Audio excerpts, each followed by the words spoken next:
السلام عليكم مشاهدينا من قناة الماس للإنتاج والتوزيع الفني. اليوم عندنا درس هو إضافة الأكشن إلى الفوتوشوب والعمل عليه، والأكشن اليوم معانا هو أكشن صور المعاملات. وهذا الأكشن رايحين على هذا الرابط، راح أبرجيكم إياه أسفل الفيديو. تاخذ الرابط كوبي وتضيفه هنا، ندوس انتر، تضغط تحميل تنزيل، يبدأ يتحمل الأكشن. الأكشن موجود عندي. شلون نضيف الأكشن للفوتوشوب؟ نجي قائمة ويندو، نفعل هذا الخيار، إذا نلقاه ما موجود نفعله راح يظهر لنا هنا، يطلع عندنا أكشن. نجي على هذه الخطين، نجي على لود أكشن، لود أكشن هذه المعاملات، تضغط عليه دبل كليك راح يتحمل وحده.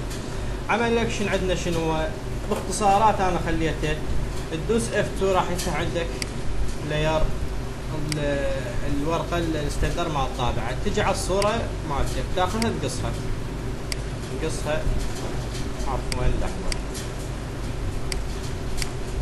نخلي القيم مالتنا نسويها هنا 300 كما علمنا بالفيديو السابق. هنا 4 سنتيم وهنا 3. هذا حجم صور المعاملات داخل العراق، بعد باقي الدول ما اعرف. نسوي هيجي انتر، نقص الصورة على الحجم اللي نريده، ناخذ الصورة ننقلها داخل اللاير، ندوس F3 من الكيبورد، F3 شوفوا تعدد الصورة، ناخذها نحطها بهالشكل هذا. اذا اردنا بعد صور اكثر كنترول الف من الكيبورد وننسخ. اكثر شيء على الورقة طلع لنا 9 صور. ندوس كنترول بي ونبدأ بالطباعة، برنت ونختار اسم الطابعة، نعطيها اوكي، راح تطبع مباشرة.